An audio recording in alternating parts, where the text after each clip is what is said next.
Hello student, નમસ્તે. આપણે basic maths શીખતા હતા અને એમાં વેલ્યુ ફાઇન્ડ એટલે કે કિંમત શોધવા એ શીખતા હતા. આજે તફાવતનું સૂત્ર લઈ અને આપણે વેલ્યુ ફાઇન્ડ કરીએ છીએ. તો કઈ રીતે થાય? તો પહેલા તો તફાવતનું સૂત્ર આપણને આવડવું જોઈએ. તો તફાવતનું સૂત્ર શું છે? તો કે બે રકમ હોય એનો તમને વર્ગ આપેલો હોય તો આના માટે તફાવતનું સૂત્ર કઈ રીતે થાય? તો પહેલા તો a વર્ગ એનું વર્ગમૂળ શું થાય? a કૌંસ ઉપર વર્ગ, b વર્ગનું વર્ગમૂળ b કૌંસ ઉપર વર્ગ, એક કૌંસમાં બેના વર્ગમૂળનો સરવાળો, એક કૌંસમાં બેના વર્ગમૂળની બાદબાકી. હવે આ કૌંસ પહેલા લખી શકાય આને પછી લખો તો પણ ચાલે, કારણ કે બે વચ્ચે ગુણાકારની નિશાની છે એટલે ગુણાકારમાં ક્રમ ગમે તે રાખો, કિંમતમાં ફેર પડતો નથી. હવે આપણે એક રકમ લઈએ અને આપણે વેલ્યુ ફાઇન્ડ કરીએ. તો ધારો કે તમને આપ્યું છે 18 ગુણ્યા 22, બરાબર?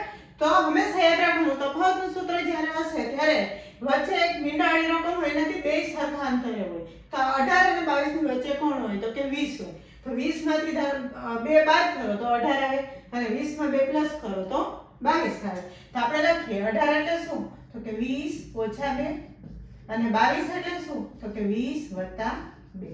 હવે તો આવડે બેમાં પહેલો પદ કેવું? તો કે સરખું, એકવાર માઈનસ એકવાર પ્લસ. હંમેશા યાદ રાખવાનું બે કૌંસ સરખા, એકવાર પ્લસ એકવાર માઈનસ એટલે હંમેશા તફાવતનું સૂત્ર આવે. અને તફાવતનું સૂત્ર શું છે? તો કે પહેલા પદનો વર્ગ ઓછા બીજા પદનો વર્ગ. 20 નો વર્ગ શું થાય? તો તમે 1 થી 20 ના પાકા કર્યા તો તમને સીધું આવડી જાય. અને બાકી તમને આવડે છે કે 2 નો વર્ગ કેટલો થાય? 4. 1 0 હોય તો કેટલા આવે? તો કે 2 ઓછા 2 નો વર્ગ 4. 400 માંથી 4 બાદ કરો કેટલા વધે? 396. જો ન આવડે તો ઊભી બાદબાકી કરી લેવાની. સમજાઈ ગયું? હવે આ ધારો કે આને તમને ઉલટું આપ્યું છે. શું? તો કે તમને અહીંયા આપણને બે કૌંસ આપ્યા હતા, રકમ આપી હતી, બરાબર? હવે ઉલટું વર્ગ આપેલો છે અને તમારે કરવું છે તો કઈ રીતે કરશો? ધારો કે તમને આમ આપ્યું છે, ખાલી જગ્યામાં આવી રીતે પૂછાય છે કે 20 નો વર્ગ ઓછા 2 નો વર્ગ. ચલો કઈ રીતે કરશો?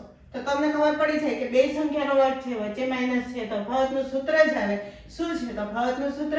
તો કે એક કૌંસમાં બેના વર્ગમૂળનો સરવાળો, એક કૌંસમાં બેના વર્ગમૂળની બાદબાકી. તો પહેલો કૌંસ છે બીજા કૌંસને ગુણે એટલે કે 20 પહેલા 20 ને ગુણે પછી 20 2 ને ગુણે. તો 20 20 ને ગુણે તો શું થાય? તો કે 400.